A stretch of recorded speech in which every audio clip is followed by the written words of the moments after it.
Everybody, welcome back to Ballistic Banter, our second episode. Before we get started today, you might have noticed that our camera changed. And if you did notice that, then we like you and we want you to stick around because we like sharp people around here. But other than that, you're going to notice throughout our production process, we're going to be changing a lot because we're growing and we're going to just be learning as we go. But with that being said, Garrett, today's your episode, buddy, so take it away. Yeah, today's going to be a little different than last week. Last week we kind of focused on, that historical aspect with the Trent shotgun. We're going to bring it to a little bit more of a modern time. Hopefully this is going to be the first of many and like a little series about like manufacturer reviews or rifle reviews. So today's episode is one that's going to be, pretty near and dear to my heart. A company that I absolutely love. I'm a huge fan of. They're my favorite company when it comes to firearms. It's going to be a Patriot Ordinance Factory, right? POF USA. Matt, how many times have you heard me talk about this company, man? Too many. Yeah, way too many. Tommy, you too probably, huh? Yeah, we're running on too much. Yeah, we're running on too much. Well, here's the thing. When it comes to POF, Patriot Ordnance Factory, you're going to hear me abbreviate that. There's not enough good that I can say. And you can kind of attribute that to two factors in the company, right? The company values and how much they care as a manufacturer for their customer base, and then the actual offerings that they have, right? So that's kind of what I'll be breaking down. I'm going to start with an overview of the company in general, and then I'm going to tell you why I think POF is so special with their offerings, specifically this bad boy right here, the Revolution chambered in 308. We're going to be doing a complete breakdown of it. I'm going to take everything from the trigger out, take the rails off, show you the gas system, and kind of break down why this rifle is so special and revolutionary. So it's a pretty fitting name. So starting off with the company a little bit, local to Phoenix. They live about 15 minutes from their warehouse. I've been inside their warehouse. It's a beautiful, beautiful warehouse. They have all their old rifle models, pinned up on the wall. So when you walk in, that's like the first thing you see, man. Your jaw just hits the floor. Right. So, I went in there to kind of troubleshoot some technical problems that I was having with a specific part. No problem with the rifle. I want to put that out there. It was all user error. But POF as a company, man, they're extremely welcoming. And this is why I've been such a big fan of them for probably, I don't know, maybe 6 or 7 years, ever since I got that first P308 that we won in the competition, me and my dad. It's, everything kind of changed from there. So as a company, POF, they really stand out over other massive manufacturers. I'm not going to mention any names.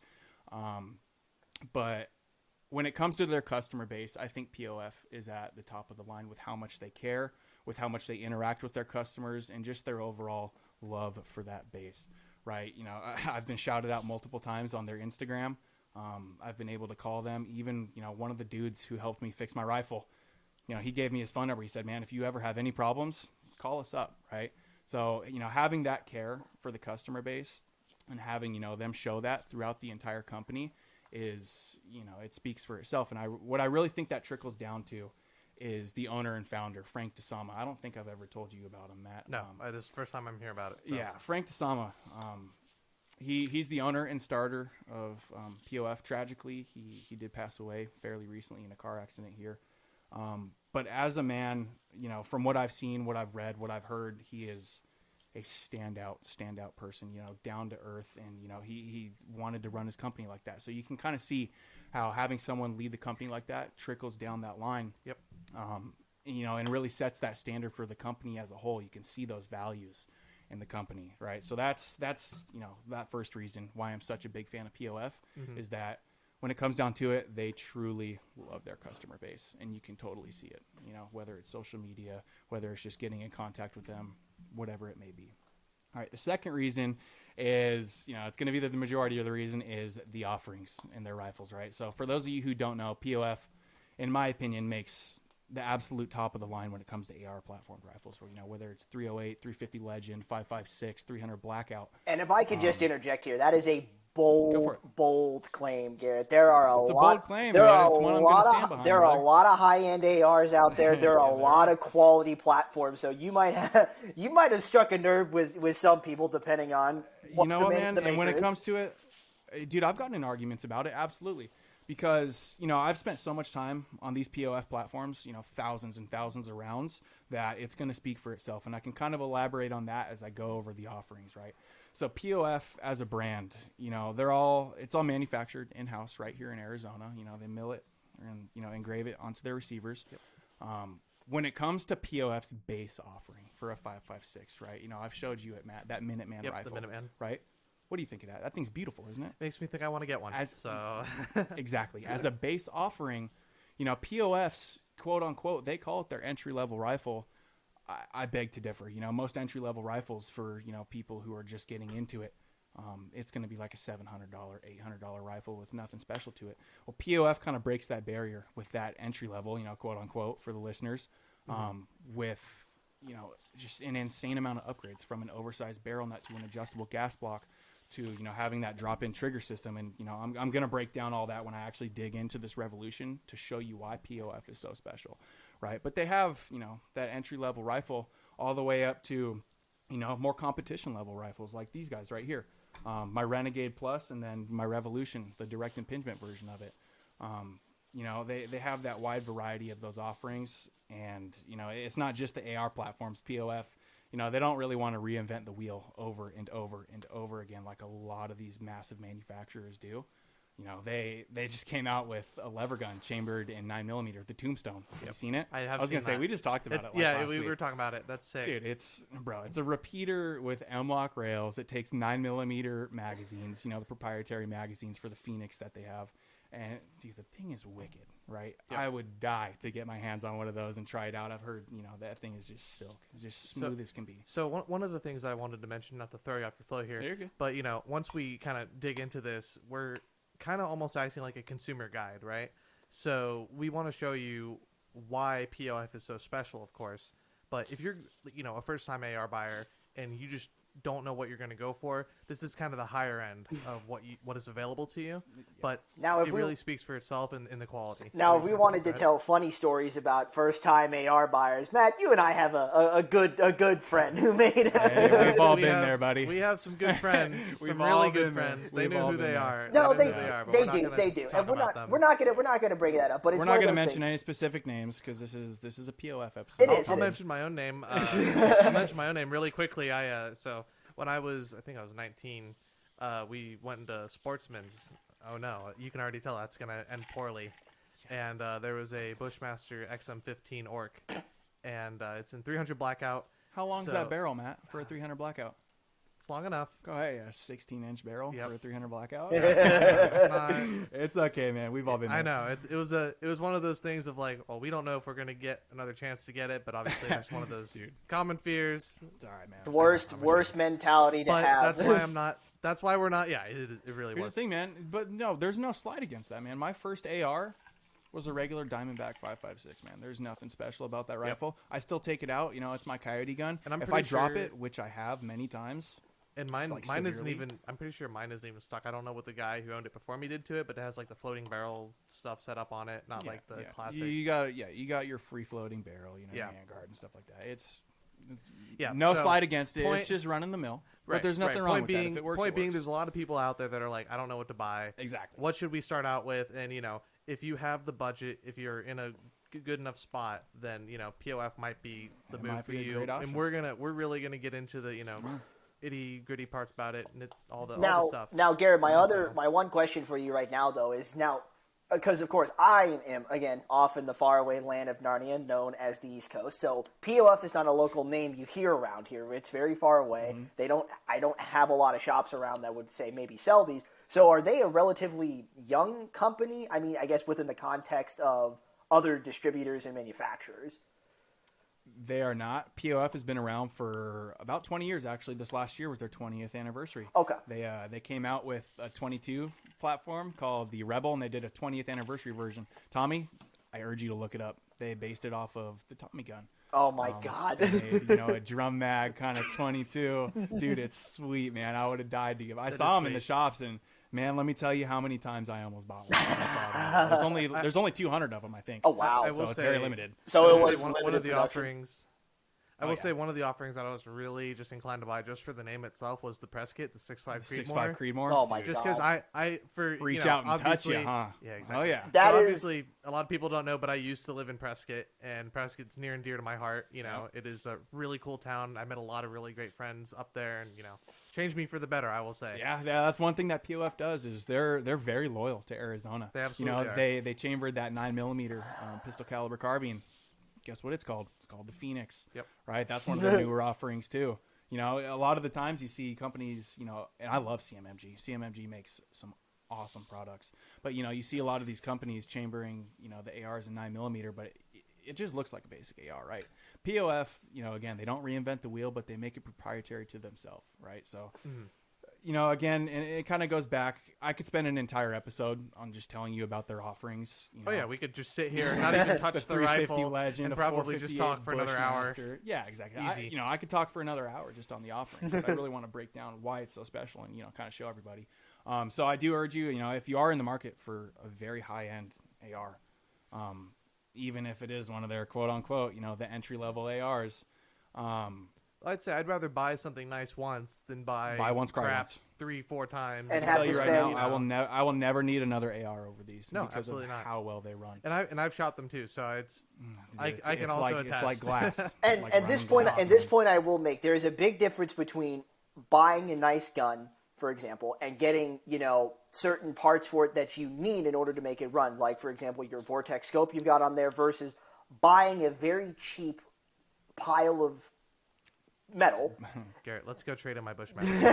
that you in Matt, you need to build your next. that one, so you don't in have to that upgrade you in everything. turn I know. that I'll you in build turn it would for then you. have to spend a lot more money on not just quality attachments like say scopes and things like that, but also new triggers, new rails, Yeah. proper And barrel. here's the thing with that, Tommy, and you kind of beat me to it. So I just built a wicked 300 blackout. I love that thing. Yes, you did. Most of the parts I used, guess where I got the parts? POF. I use POF triggers. I use their barrel because of the E-squared chamber, which we'll get into. Why that's so special. I use a lot of POF parts even for those personal builds, and that's a testament to how high quality it is and how much I love them. So I do urge you, if you are interested in looking at their offerings, just go on their website. They have direct impingement. They have piston driven SBRs, pistols, name it. So that's a little bit of a background on who POF is. What we're gonna do now is we're gonna hit a little cutscene. I'm gonna take some time. I'm gonna break down this Revolution, take the trigger and everything out, take the rails off, so that I can show you some of the specifications that truly make these rifles special. Right, and this is probably a really big reason why you should check out our video version of our podcast on YouTube, so that you're actually going to be able to see this, because this is extremely important information if you're into this nitty-gritty detail stuff. Yep. If you're on the audio version, this obviously Sorry, will not affect you, yeah, but I'll still explain it. we encourage you to visuals help. come over here and check it out on YouTube too. We'll And keep also it on as simple Rumble. as possible so people can understand what we're doing. No, there'll be an explanation to every part that I go over. So even for those of you who are listening, fingers crossed you can understand. And if our resident, Well, and I if our hope I resident, understand you, yeah, I was so gonna we'll say. see. I think Matt and Tommy hope they understand. well, me too, so. if our resident parts nerd starts going too deep into the weeds, I'll bring him back into the Yeah, simplicity. stop me. Don't worry, Yeah, audience, no. I got you back. So I'm gonna take a couple minutes. I'm gonna break down this Revolution, and we're gonna get into the nitty gritty of why, in my opinion, this will forever be my favorite rifle. Matt, All right. cutscene.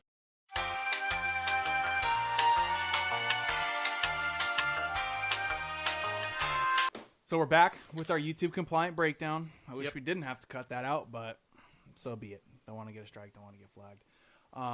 So what I'm going to be doing is a little brief background on what the Revolution is. The POF Revolution is a 308 that weighs 6.8 pounds, Matt. Right? That's a little crazy, right? My P308 from POF probably weighs close to 12 right now, all loaded up with optics and whatnot. So, having an AR-10 platform, 308, weighs 6.8 pounds is... That's not specific at all.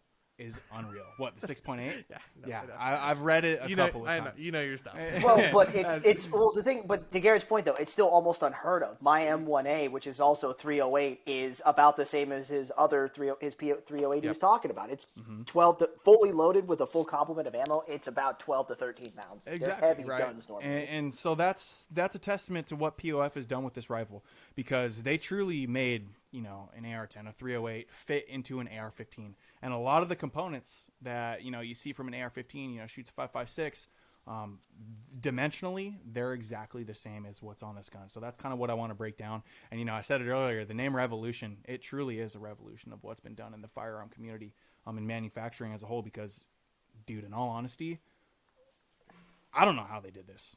It's actually kind of insane on how they came up with this concept, what they did to it, and how they executed it, right? There's very, very subtle differences.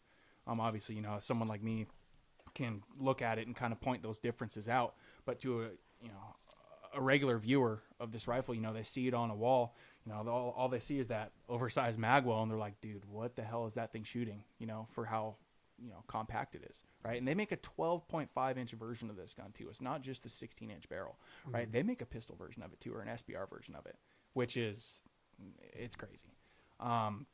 So what I'm going to be doing to break this rifle down is, you know, I'm going to pay homage to Mr. Grantham, and I'm going to go tip to butt, breaking down every single individual feature. Of course.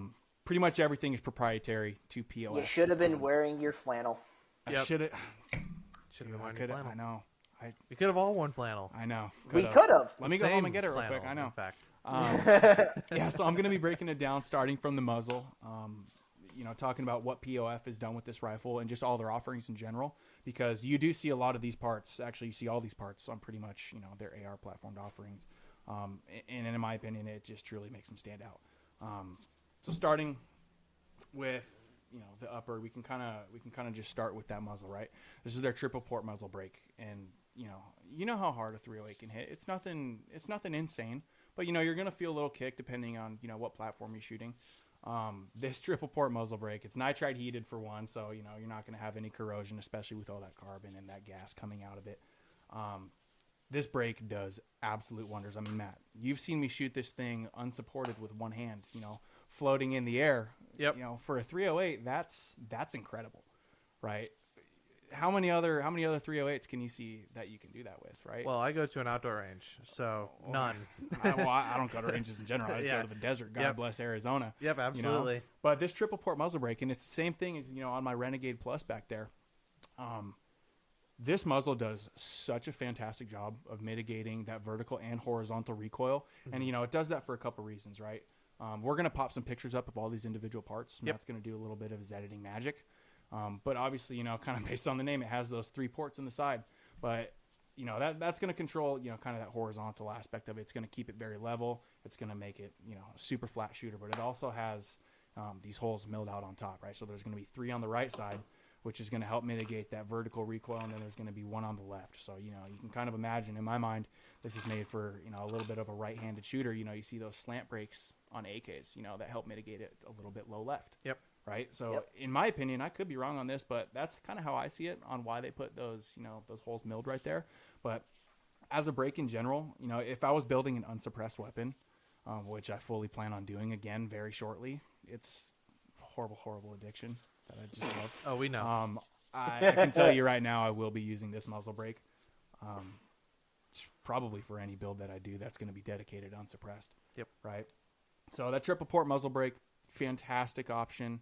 Mitigates that recoil to where you can just shoot free-handed, you know, with a 308. It's truly incredible. And that kind of ties into, you know, as we move further back on this upper, is going to be POF's Dictator gas block, right?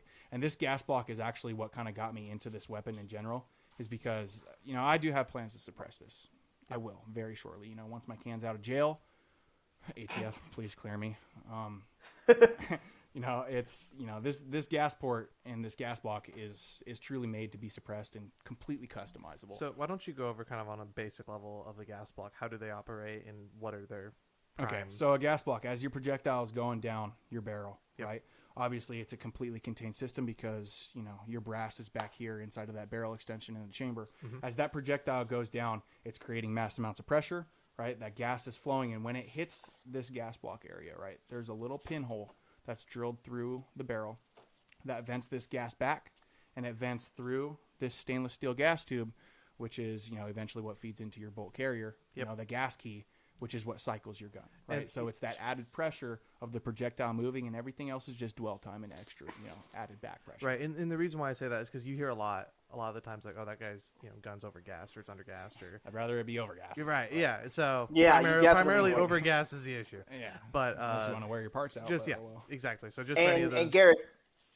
And Garrett, you correct me if I'm wrong, but you said that this was a direct impingement system. This is a not direct impingement. Yep. Yes. And I'm going to let you touch more on the direct impingement system itself, but for those who are unaware, in a gun like this, you can't just have a block at the back and the barrel at the front, because for something like 5.56 or 308, you need something substantially heavy in order to cycle the gun without a gas system itself. So in a lot of guns, you have things like long and short recoil, long stroke, short stroke, gas piston, things like that. So Garrett, can you kind of tell us more about what makes this gas block and this direct impingement system so good on this? So the reason I like this gas block, this Dictator gas block, is one, because there's 9 different settings that I can tune this gas to, right? So if I'm shooting some extremely spicy reloads or some, low pressure reloads, I've kind of dabbled around with, both areas that I've done.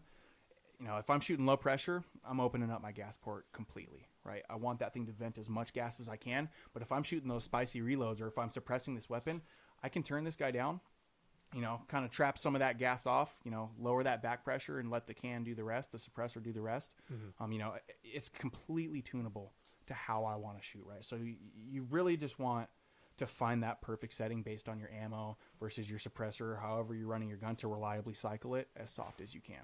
Right, so there's 9 different settings for it, and in all honesty, this is why I chose the direct impingement version over the gas piston version. So the gas piston, correct me if I'm wrong, POF, but I think it's either 3 or 5 different settings. I think it's 3. You can have it fully open, halfway open, or fully closed. Depending on if you're suppressing your rifle or not. But having those 9 options is really what drew me to the direct impingement version. So fantastic gas block. You can throw it on any upgrade that you want, or any rifle that you want to upgrade. It's not just for POF rifles. They sell it by itself. Feel free to upgrade your regular low pro gas block, if you really do want to run suppressed, or if you want to customize that. Yep. So, in my opinion, the gas, the bolt, and the barrel are kind of the heart of your gun, right? So having a reliable gas block like this, something that's built tough, something that's going to do the job, and it's completely customizable, I don't know why you would go anywhere else. You know what I'm saying? It's kind of the rifle I just built. I put an adjustable gas block on it for a reason, right? So special gas block, huge fan of it. Very easy to change. It comes with a little gas key, like a regulator, so that you can use it. You can use a flathead screwdriver, right? Whatever you want, right? I've twisted it with my hands before because I forget the tool every single time, right? So, that's the gas block. It's fantastic. I'll probably use it on some of my other builds. What the gas block is sitting on is POF's barrels, and POF's barrels are something very special, right? Between how the barrels are made, it's chrome moly. The 308s, like the Revolution barrels, they're all fluted. So what fluting does, for those of you who don't know, obviously it's those cutouts inside the barrel. It's going to mitigate a little bit of weight, and it's going to help with heat reduction. Yep. Right. So the faster you dump those rounds, the hotter your barrel gets. It's just going to help dissipate it a little bit quicker. It's going to help take a little bit of weight off. But what's truly special about these barrels is, we're gonna move back to the barrel extension a little bit in the chamber itself. What POF does with their barrels is, they call it the E-squared technology, and you can see it on all their uppers, right? It's an E with 4 little cutouts. What they did is they made 4 little chamber cutouts that adequately vents and regulates pressure, that back pressure, right? So as your gas block is doing all the work, impinging your bolt to go back and forth, right? Your bolt, that extractor is still hanging on to the brass, right?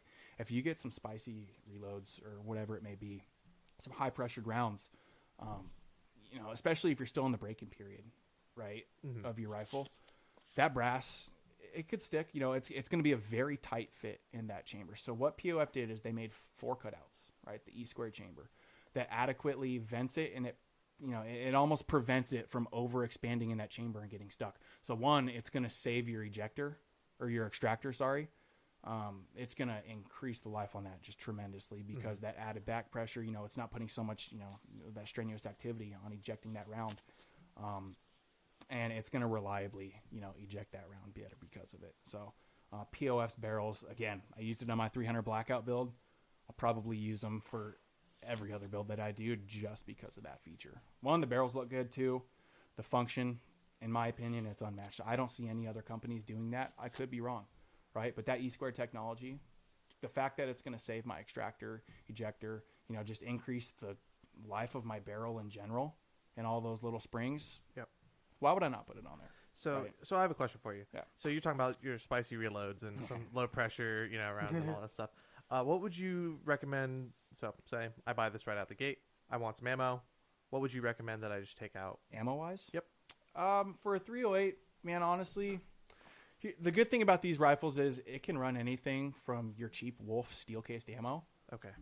to, your higher-end brass or, even your own reloads. It's such a reliable system that, it's not really going to matter. Steel case rounds generally are a little bit lower pressure, so you probably shouldn't mess with your gas block too much. Right. But, man, you can run anything through this. It doesn't really matter. So 147 grain, 150 grain, 162s, name it. What do you normally use?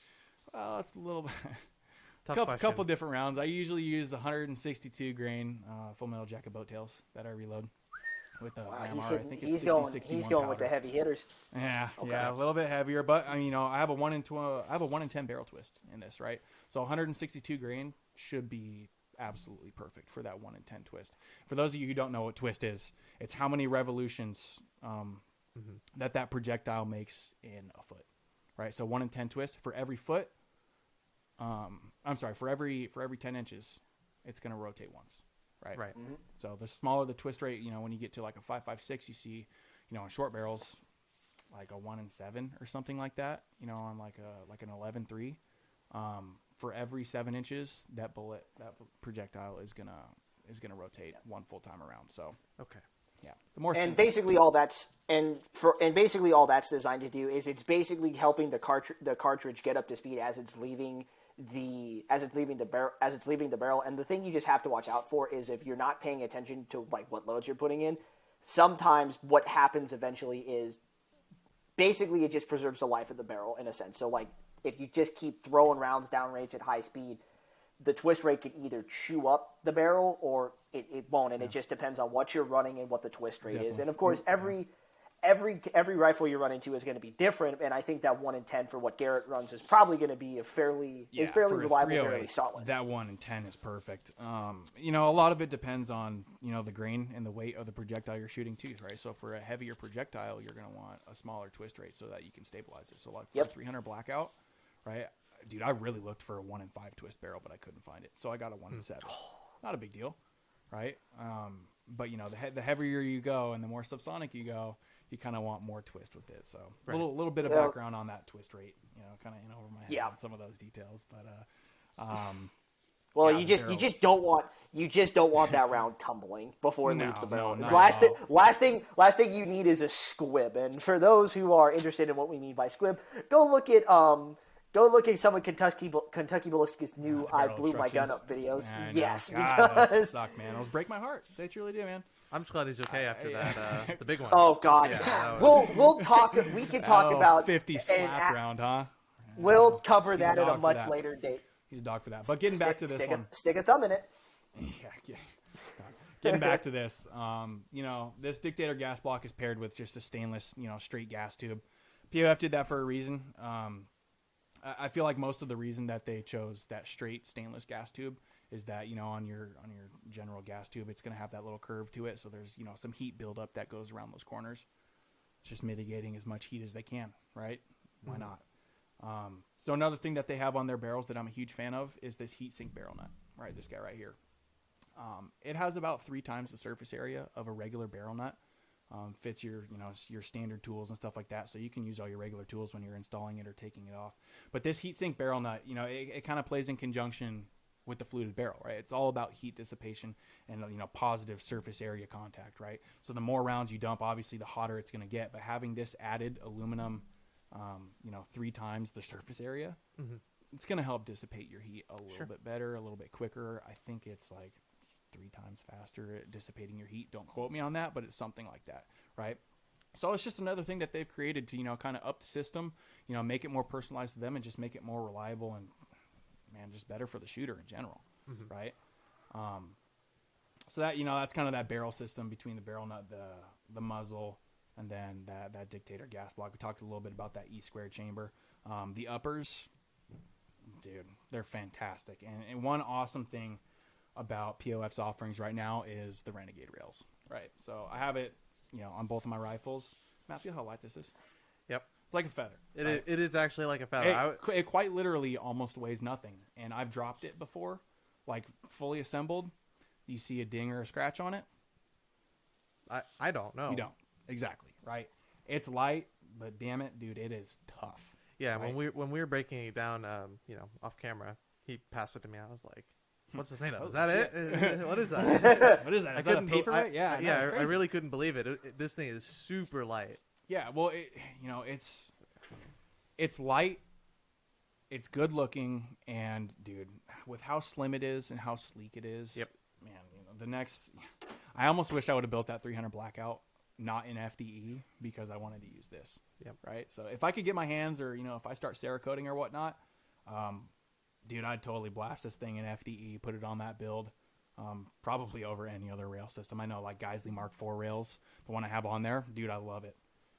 It's heavy, but I love it. Right. So mitigating weight, saving as much weight as you can with something that looks good, functions perfect. Renegade rail, it's fantastic. POF, I don't know how you did it, but this rail system, out of this world. I love it a lot. It's actually miraculous how POF was able to basically shave off. What would you, Garrett? You would say a couple of pounds. Pounds, like, because a standard AR-10 platform is probably going to be anywhere from what would you say, 10.5 to 13 pounds, like depending depending on depending on builds and mods. But the idea that you could basically shave off 4 or 5, almost 6 pounds in some cases with all of the metallurgy, the cuts, the weight saving, it's incredible. And a lot of that plays into what I was going to get into, which is just the upper receiver in general, right? So you have this milled out upper receiver. We can do a side-by-side comparison. There will be some pictures on the screen so that you can see how small this receiver is, right? A normal AR-10 platform, or even an intermediate 308 AR platform, the receivers are big and clunky, right? What POF did is they took a 5.56 receiver, upper receiver for an AR-15, and they made it fit into a 308, or they made the 308 fit into that, right? It's truly incredible. This is the same dimensions and size as a 5.56, as an AR-15, right? It's just kind of customized to a 308. So same weight, same width, height, it's all the same. And I truly don't know how they made a 308 fit into that upper receiver, between the barrel extension and whatever it may be. But it's truly incredible. They're putting Lockheed Martin Skunk Works to shame over here. Exactly. No, but I mean, it's crazy. You don't see receivers for a 308 that are that compact, and that's where a lot of that weight saving comes in. Shave as much weight as you can off, and they figured out a way to do it while keeping it compact. As a 5.56, it's true. I mean, you compare that thing to something like a Knights Armament SR-25. I mean, the weight difference there, brother. I mean, we all would, but I mean, the weight comparison is unreal. I mean, that rifle over there is built to be a tank, but it's built like an AR-10. They're both to be tanks, man. That's the thing. We have a friend with a SR-25, and he'll hopefully. Is that Tanner? Yeah. So hopefully he'll join us on a show one day, and we can break it down and go over that too, because that's an awesome. incredible rifle. That'd be awesome. That definitely would. So traveling back from the receiver. This is kind of a testament to the engineering at POF too. Again, don't know how they did it, but their bolt, side-by-side comparison, the pictures will be up. This bolt carrier right here is dimensionally the exact same as a 5.56 bolt carrier group. With the exception of a little bit bigger of a cutout, so it accommodates that 308 bolt head. Yep. Right. Dimensionally, that's the only difference, right? The only difference between this bolt and a regular 5.56 AR-15 bolt is what goes into it. Right. So dimensionally the same. Again, it's all about shaving that weight off. And one thing that they really did well with their bolt is actually how they made it. So usually you see, it has your gas key They have a stainless gas key. This one's just extremely dirty, so you can't really see the stainless aspect of it because I don't clean my rifles. Garrett doesn't like his rifles to look nice. No, I don't. You know why? Because dude, no. Here's the thing, man. It's purpose built. And Here we go. It's a workhorse. It's purpose built. Why would I clean my rifles if I don't need to, man? This thing's gonna run and run and run and run, right? Oh no, absolutely. I was gonna say we've I'm gotten not into denying. an I'm not argument saying. about I'm this not before. saying clean it every time or anything. No, But yeah, It's a good habit to clean your It rifles is. Every couple especially if thousand you're a rounds. first-time AR buyer. Get familiar with your parts. 100%. And also, let's just also make this categorically clear. Not all rifles are POFs or other manufacturers of high quality that can survive this many rounds fired through it without being clean. You try to put as many rounds as Garrett has through one of your lower quality guns, it'll stop. It'll freeze up on you. Who It'll knows? It could keep going. Or it might Kentucky ballistic. No, I'm just kidding. Let's not do that. Let's not put that on No, anybody. it wouldn't You do don't want that. that. But yeah, I mean, dimensionally, this bolt carrier is the same exact as your standard mil-spec M16 bolt. What they did that I am a huge fan of is how they actually staked this gas key into it. Right, so they call this their key lock bolt system. Yep. One, the whole thing is nitride, so it's super tough, corrosion resistant. What they did, instead of having two screws that are staked, for that gas key to sit and reliably stay secure, what they did is they milled out a dovetail instead of having that front screw. So that way, obviously, you have your back staked screw, which, looking at it, that shit ain't coming loose because they're stake. It's a perfect stake job. But what they did is, they milled out that dovetail for that gas key so that even if this does fail, which I highly doubt it ever will, that sucker is so locked in there because of that dovetail. It's just another added security measure, right? Extra reliability, built tough. Why not? It's just one more thing that they can do to improve their rifle and make it stand out. I've never seen a key lock bolt like this. Usually you just see your general two stake, two screws staked in, right? So bolt system is awesome. One other thing worth mentioning is that they came out with their own firing pin for the Revolution. There'll be another side-by-side comparison. It's shaped a little bit different than a general AR-10 or, versus M16, style bolt firing pin. So another little mil-spec upgrade that I have actually put in all my rifles so far is the cam pin. Matt, do you know what a cam pin is? I do not. Please explain. It's okay. Cam pin is what holds your bolt into the carrier, right? And it's what adequately allows it to kind of... Okay, well, I don't know the word, but I know the part. yeah. It's what allows it, that bolt to rotate and Yep. kind of lock in between those lugs, right? So what they did with their cam pin, generally on a basic AR, you'll see that, that rectangular, that squared off cam pin. Well, what POF did is they made a circular version of it trapped by a ball bearing. So, this has the purpose of reducing friction, right? So the thought process behind that is when you have that rectangular one, yeah, it's going to work fine. After thousands and thousands and thousands of rounds, you might see some wear, right? This is POF just doing another measure to mitigate that wear and tear inside your upper, right? More reliability. So huge fan of this. It makes it extremely smooth. It feels like, you're skating on glass when that bolt goes back. Big fan of this. Not an expensive part. You can drop this in any bolt carrier you want. And it's a perfect mil-spec upgrade. Wow. So, let's see. Where to next, man? There's so many options. I was going to say. Yeah. There you go. Tomahawk charging handle. There's a 1,000 options for ambidextrous charging handles. I like this one because I have big hands, right? So these fins out here, They're the handles, average-sized hands. They're average-sized hands. It's okay. Who's comparing? Yeah. Well, if we're being not- honest here, yeah, it's average. It's not a competition. Yeah, but ambidextrous charging handle. You can grab it from both sides with these oversized handles. Yep. I love this thing. Super easy to use. Again, I've there's seen a ton that. of options out there. I've seen that one specifically a lot. Well, So, yeah, yep. exactly. POF makes them look fucking cool too. That's Oh, the thing, absolutely. right? Absolutely. The Tomahawk charging handle with the Crusader cross, dude, Of course. badass. I love it. So that pretty much takes care, of what's kind of in that upper. All the special features, those mil-spec upgrades. For those of you listening, I hate the word mil-spec. It's, I could spend an entire episode on that. 'Cause mil-spec Why don't is we, Garrett? getting- Go in. I mean, we really could.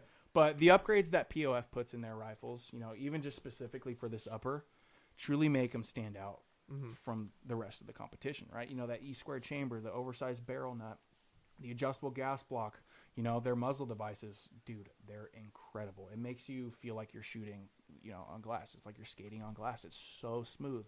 The weapon doesn't move. You know, it's a testament to their engineering and how much thought they put into it, right? I would say my favorite part about POF rifles comes in their lower, right? And this is also something, you know, alongside that cam pin that I've swapped out on pretty much every single rifle that I have. The one I just see it built. on the This table. little red guy right here. This trigger, man, this drop-in trigger system.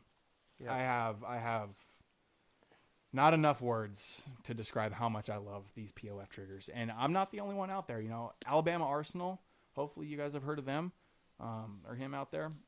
He's a huge POF fan. Obviously, he does reviews on their Revolutions and stuff like that, their Minuteman rifle.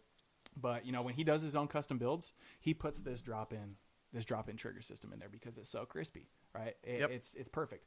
One, the entire thing is housed into an aluminum casing, right? So, you know, a hassle of putting that hammer in, you know, with your trigger and stuff like that, having them two separate pieces, all you got to do is drop this sucker in, right? Super easy. I mean, it took me, 2 minutes to take it out? Yeah, not I was not gonna long say, all at you gotta all. do is just take everything on. It pops right out. And it all I stays in the one. think one of the biggest things that people don't understand when they're, you know, firing Air 10, Air 15 platforms is just how good of a trigger you need. Oh man. And it just, when I shot Garrett's rifles for the first time, I was like, that is insane. I've never shot a rifle like that. And I think the descriptor was perfect. It literally was crispy. You know? Dude, it's crispy. Snap, crackle, pop. Here's the thing, and this is kind of common for drop-in triggers in general. You see a lot of drop-in triggers have zero travel, right? You know, you're immediately on that break wall, right? The reset for drop-in triggers is fantastic, right? It's a hairline of a reset when you're doing it. So, you know, having those two kind of work in conjunction, you know, having no travel, it's already at that break point on the wall, and having that very, very short reset. POF did something very special on how they executed it because, you know, I have CMC triggers, which are fantastic too. I have no problem with those. I have an Elftman trigger. Fantastic trigger. One of the top triggers that you can get, 100%. Timony triggers are great. But I will still always revert back to this. One, ease of installation because of these rubber bumpers. You know, you're not having to deal with any set screws and putting, you know, positive upward pressure on your pins and stuff like that when you're actually installing it. It does it for you pretty much, having these rubber bumpers. And then just, man, how good it feels. You know, this one has a slight bow to it. POF does have, you know, other options. I am a huge fan of the straight trigger, the flat face trigger. Yep. Looks great. Damn it. Feels even better. It feels even better, right? And you know what? I'm going to grab it right now, actually. And I will Here he say, goes. going Here he goes. I'm going to ghost it. go into this whole idea of like just flush, crisp trigger. I had to. For everyone watching, this gun is unloaded. I'll even, you know, recheck it. But, you know, if we can get it on camera real quick.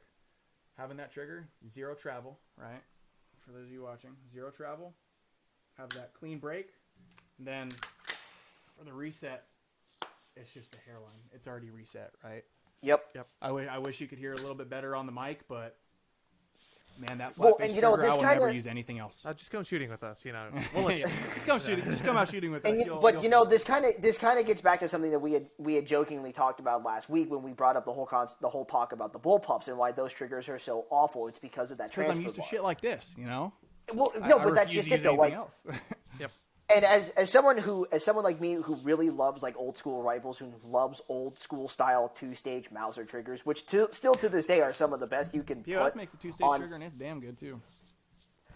And the whole idea, and what I mean by 2 stages, so the idea of a 2-stage, for those who are unaware, is you've got when the action is cocked and ready to go, so you pull, there's no resistance at all, and then you hit a wall, and then you just pull through that wall, and it's good to go. And the idea is it allows you to kind of settle into pulling that trigger, so when you want to fire, you know when you have to give it that last little bit of force. And the reason why no one likes the triggers on things like an IWI Tavor or any bullpup rifle ever made is you can't feel that break because it's a trigger system attached to a bar that's attached to the sear, which then is going through this long action of dropping. Trigger bar is massive. It's horrible. No matter what you do, you can try. I've seen people try it. You can't fix that problem on bullpups. No, it's just because it's how long that trigger bar is, right? You know, it's Yep. traveling down extra length. Of course, it's going to be mushy. But when you have something like this, a contained system for a drop-in trigger, man, you're never going to go back, right? You're going to want to replace all your triggers, all your mil-spec triggers, whatever you may have in your gun. I guarantee you're going to want to replace it, once you shoot these. Again, huge fan of the flat-faced ones. I personally like those the best. I don't mind It's the this bow at superior all. trigger. It is a superior trigger. It 100% It really is. It's nice. The good thing, or another positive thing I'll say about these triggers is that it comes with KNS anti-walk pins, right? So I kind of wish I had them on the gun, but obviously, you have your regular trigger pins, but these little, what do you call them, wings, flaps, I don't know. They screw into the outside of the receiver so that your pins physically cannot walk out by themselves. Right. So after so much wear and tear and use, it's just another measure. Exactly. It's another measure. It's another added, security feature or whatever you may want to call it. Another revolution. Another revolution on the revolution. Yep. Dude, well, no, exactly. It's an added measure to keep that trigger in there, right? You don't see triggers walking out a lot, but dude, why not have it? So yeah, that's probably my favorite part is the triggers because I have them in all my Absolutely. guns now. I think we're just down to one more. We are big down ol' to section. One more. I wouldn't call it a big old section. Lower. We're They're going. Gen 4 lower. Even going back to like their Gen 2 lowers, right? The one I have on my P308, my older 308 that I have from them. Their lowers are fantastic, right? If I were to buy a lower to build a gun, if they did make the stripped lowers or just the complete lowers in general, I'd for sure get one of these again.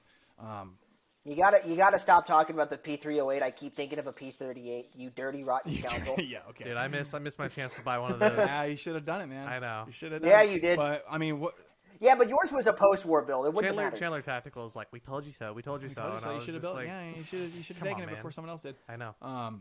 They also keep egging you on to buy that Dragunov. Well, That's another episode. that's another episode for sure. It's not on sale yet. They haven't gotten the clearance, I'm pretty sure, from whatever estate sale they're doing to get it put up there. But the second- Regardless, yeah. POF's lowers, fantastic, right? Yep. POF on pretty much all their Gen 4 lowers, on all their Gen 4 lowers. The Minuteman rifle doesn't have ambidextrous controls, but, in all honesty, if you don't need them, you don't need them. Well, I'm a righty, so it's okay. Exactly. You're fine. It's built for me. You're fine. Matt, Yeah, exactly. Matt was a lefty. I was a lefty in preschool. They But changed me. the way they executed these ambidextrous controls story. for their Gen 4 lowers, which you see on my competition rifle, my Renegade Plus, or the Revolution, or pretty much any of the other offerings, is these awesome ambidextrous controls. So like a lot of other companies, you have your bolt release on both sides, Yep. right? So I wish I could keep this together and show you. But when your bolts lock back, all you got to do is just press on this sucker, releases it right for you. Oh, I thought you just beat it into your shoulder. Yeah. I mean, you could probably do that too. It probably would feel good. The tactical Yeah. reload. It's out of place right now, but ambidextrous safety selector, right? Executed that perfect too. And now, what about that stock, Garrett? Because I know one of the things that a lot of AR guys love to upgrade will always be the different types of stocks. So walk us through So that. the stock, this is just what came on it. Mission First Tactical stock. Huge fan of it, especially with the way these guns look and feel.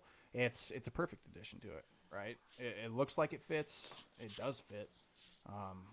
Aesthetically and kind of fit and finish. How many adjustable settings? I have no complaints with this stock. I wouldn't change it. I'm not going to buy a $70 Magpul stock just to have the same function. So they chose some good furniture for it. I got a Mission First Tactical grip on there. Got a Hogue grip on this one just to kind of customize it out a little bit more. But yeah, no, I have no complaints with the stock or the grips that are on these. I think they chose well doing Mission First Tactical furniture on it. But yeah, so back to the controls. You have the ambi safety selector. It's on the table because I took it all apart. Had to take that out for the trigger. Your ambi bolt release, obviously on both sides, and then you're gonna have your magazine release on both sides. So for all you lefty shooters out there, the only thing we're missing is a left-handed ejector, right? Yep. Having a left-handed upper, but oh well, we don't have to deal with that. I was gonna so say, it's okay. well, I don't have to deal with it anyway, but you really do. You don't. Well, you don't. Here's the thing, you don't see a lot of those in general, right? Those are kind of rare. I mean, sometimes they're made by special. It's kind of like seeing a left-handed bolt. It's like seeing a left-handed bolt-action rifle. Do they exist? Yeah, most of Yes. the time it's by Do we see special them? request. Not. Absolutely. That just Yep. irks me just to know that that's like a thing. Just to know it exists somewhere in the world. Yeah, just a left-handed bolt action. But yeah, I mean, for all exactly for all you left-handed shooters, POF's controls, I mean, they're fantastic. if you want to make the argument, yeah, it can speed up your whole reloading aspect and whatnot. It's just another added feature that I love about these rifles. Kind of why I spent the extra money on, the Renegade Plus and the Revolution as a whole is that, having that Gen 2 lower on that P308, that's ambidextrous controls as well, but they really did some added measures for the fourth generation lowers. And one of those added measures is actually in the trigger well. There will be a picture on screen because I doubt they'll be able to see this. But what this little button does is it's another form of your bolt catch, right? So on an empty mag, obviously your bolt's going to lock back. But if you're not on an empty mag or, your gun's empty, all you got to do is just push up on this little button and you can lock your bolt back, right? So like I can even demonstrate it on my Renegade Plus is having this little button right here by the trigger. Pull it back, push up, bolt's locked open, right? Bolt's released. Yeah. Just on one side, right? So fantastic controls. I know a lot of people are very, very fond of this little aspect, having that bolt hold open inside of your trigger well, your oversized trigger well. Yep. Right. Just another fantastic feature. Yeah, man, I truly can't say enough about POF as a company. What they stand for, what their values are, how they treat their customers, and then their offerings, right? Fellow Arizonans. Exactly, as well, fellow Arizonans. so. Matt, you're not from there. Hey, Quit well, technically lying. neither you am I. are. Yeah, you moved. we're technically invaders, but I claim Arizona now. Well, no. Matt, you're an invader. Garrett's a refugee. That's true. That is true. That is true. That is true. Garrett's a That's true. refugee. I came from an okay state. Yeah. But again, POF as a company, value-wise, customer loyalty, I personally think they're the best of the best. I have yet for them to change my mind after about 6 or 7 years. Mm-hmm. And, I don't want it to be a challenge because I know that that's not a good challenge to have, but I doubt that it'll change my mind. There's obviously other fantastic brands out there. I think it actually is a good challenge to have if you're trying to Exactly. get someone else to beat them. Because you already got to beat the exceptional qualities we've already broken down. Exactly. But, that's what we're going to hopefully in future episodes, man, these rifles, dive into other high-end brands. Every time I look at these rifles, hold them, man, it just pops a smirk on my face because I promise you, man, these rifles are truly exceptional. Something else, again, I keep on saying it's just running glass. It's so smooth that it's almost unbelievable. From your basic ARs to even some of the other high quality offerings on the market, they still can't execute it like POF does in my mind. Between the controls, all the added upgrades on just the fit and finish, the tolerances, and just damn how the gun feels, man.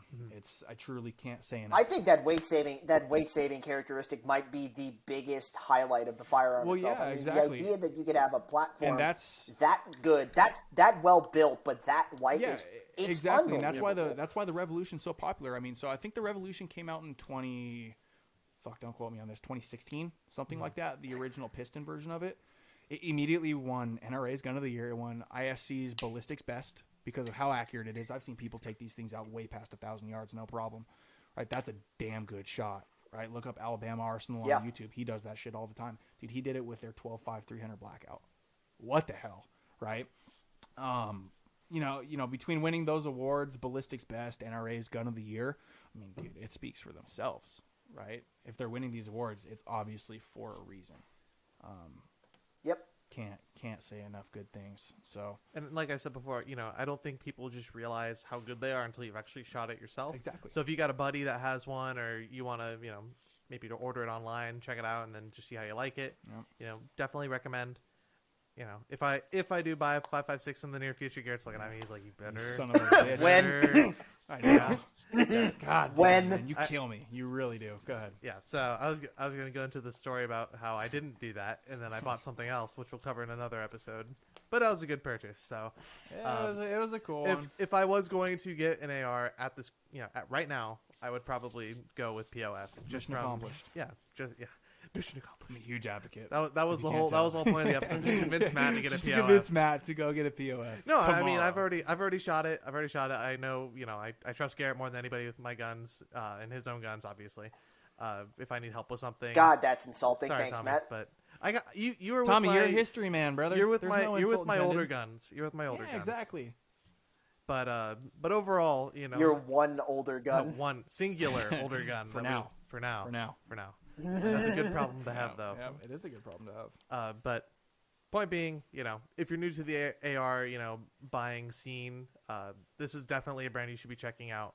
Not just because we are fellow Arizona supporters and local. I had one of their rifles when I was still in California. Yeah, so it's not even about the Arizona thing. It's just you only about shoot how one bullet, fucking at good a time. they are, man. Yeah, one bullet capacity. Recipes. It's not that way anymore. It's a breech loading. It's not that way anymore. It's a breech loading we tractor. made it an Arizona rifle again. I do need to get that triple port muzzle brake on pinned though, so I can throw a suppressor on it. But one thing at a time. These guys are getting suppressed first, anyways. So. Yep. So, what are your final thoughts? Final thoughts. Final thoughts. Final words. POF. If you're listening, which I'm sure you will be, which you are, because I will be clipping it. Yeah, because I know you're very loyal to your customer base and you truly appreciate this kind of stuff. Thank you for putting out these badass rifles, top of the line. Affording us the ability to do this, and being so cool with it. So, I have nothing else, man. And if you want to send us a lever gun to review, please do. Yeah, exactly. That's a big ask. That's a big ask, Tommy. But I'll get my hands on one soon enough, anyways. So. Absolutely. And, if you want to see the full episode, check us out on YouTube, because I'm going to clip this part, too. So, until next time, boys. Well, it's been fun. Thanks for the episodes. It's been awesome. I'm going to cut that part out. And we're done.